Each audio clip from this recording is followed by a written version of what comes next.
حركات دائرية كويس كده لمدة 5 دقايق علشان اطلع كل الرؤوس السوداء والرؤوس البيضاء اللي في الانف والدقن بالشكل اللي انت شايفاه ده. شايفين؟ حلوة جدا ونتيجتها فوق الروعة. ما تنسوش تعملوا لي لايك واشتراك في القناة وفعلوا الجرس وشير لاصحابكم عشان يستفادوا. هنحتاج معانا معلقة من ملح الليمون.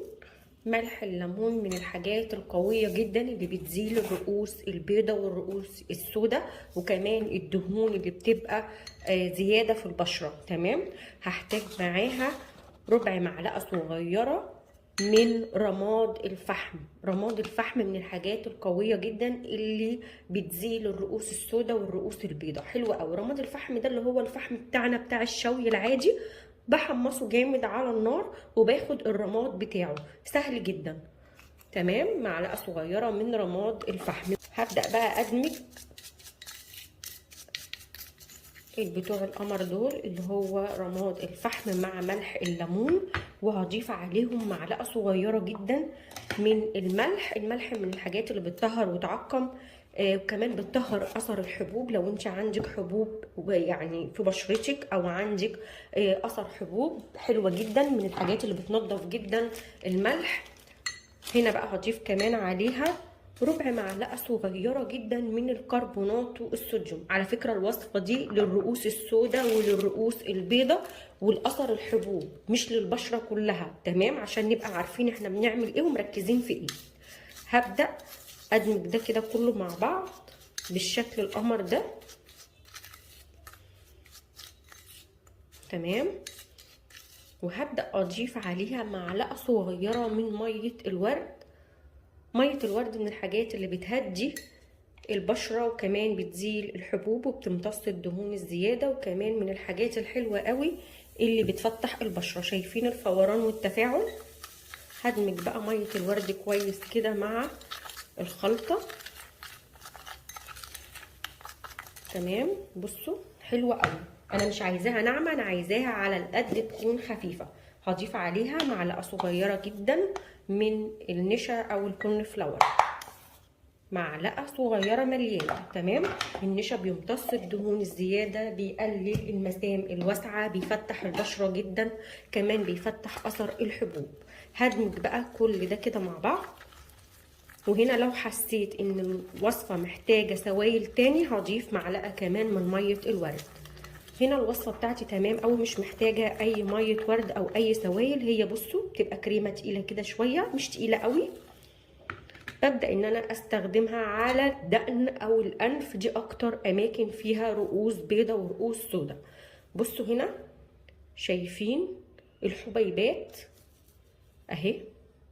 الحبيبات دي لما بتيجي تعملي حركات دائرية عند الانف، هناخد كمية كبيرة شوية عشان اوريكم.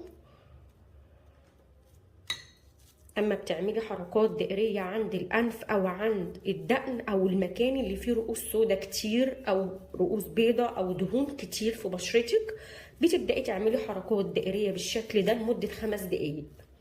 تمام. وبعد كده ببدا ان انا اسيبها تنشف 10 دقايق كمان، يعني هتسيبيها ربع ساعه على البشره. 5 دقايق حركات دائريه تنشف على البشره. بعد كده ببدا ان انا اغسلها. بصوا كل ما هتسيبيها كل ما هتبدا تتفاعل، وكل ما تيجي تحطي ايدك بصوا اللون بيختفي وبيتغير. شايفين؟ حلوه جدا. عايزاكم بجد تجربوها، حلوه جدا وكمان من الحاجات القويه لازاله الرؤوس البيضاء والرؤوس السوداء. هنا هضيف معايا معلقه من النشا او الكورن فلاور، معلقه مليانه من النشا او الكورن فلاور. الوصفه دي بتطهر وبتعقم وكمان بتزيل الرؤوس البيضاء والرؤوس السوداء، ومن الحاجات الجميله اللي بتفتح اثر الحبوب. هاخد كده كمان معلقه صغيره ممسوحه من الكربونات الصوديوم. تمام. ده قوي جدا في التفتيح وكمان من الحاجات الرهيبة في توريد البشرة، وكمان بتزيل الرؤوس السوداء والرؤوس البيضاء.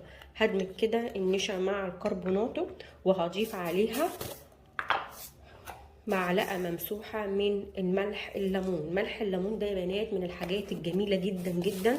ملح الليمون شكله بيبقى عامل حبيبات زي السكر كده لو انتوا شايفينه. تمام.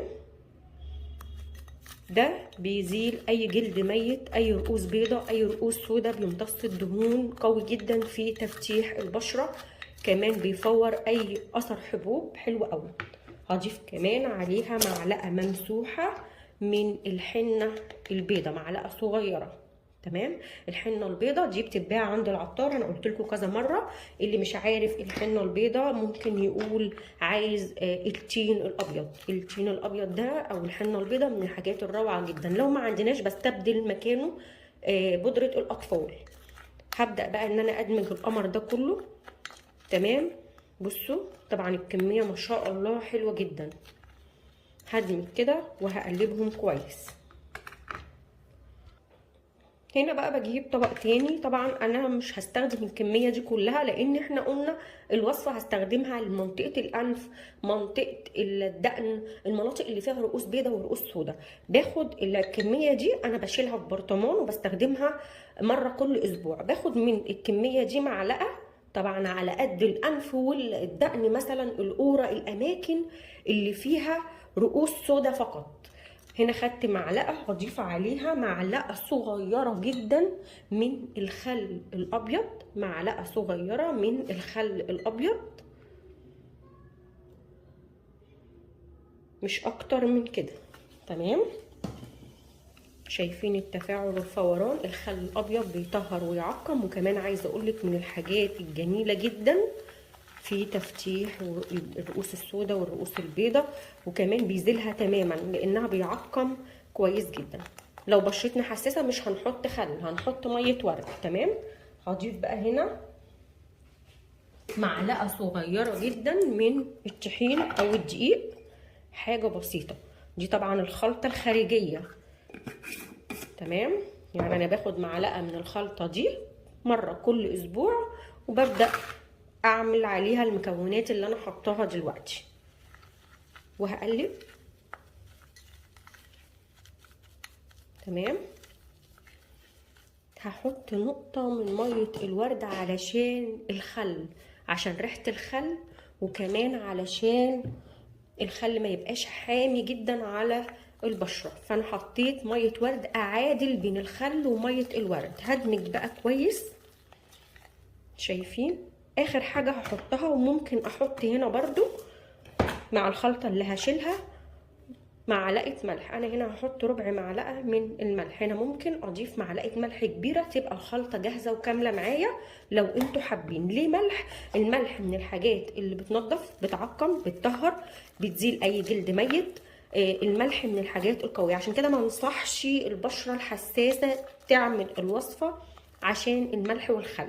بس ممكن لو احنا حابين نعملها هنلغي الخل وهنلغي معلقه الملح، هنحط بدلها معلقه من السكر، والخل هحط بداله معلقه من ميه الورد. هنا بصوا الخلطه بتاعتي بقت جاهزه. دي طبعا هتكفي منطقه الانف ومنطقه الدقن والمناطق اللي فيها رؤوس سوداء. ببدا اخد كميه كده وابدا بقى 5 دقايق حركات دائريه، وبعد كده بسيبها 5 دقايق كمان على البشره تنشف، وبعد كده ببدا اغسلها. وده مهم جدا ان انا بعد ما اغسلها ارطب ثم ارطب ثم ارطب. والله الترطيب يا بنات هو اللي هيديكم نتيجه فوق الروعه، ومش هيخلي بشرتكم بعد كده فيما بعد فيها اي مشاكل. جربوها بجد هتعجبكم. ولو اول مره تشوفوا القناه بتاعتي ما تنسيش تعملي لايك وشير لاصحابكم، وباي باي.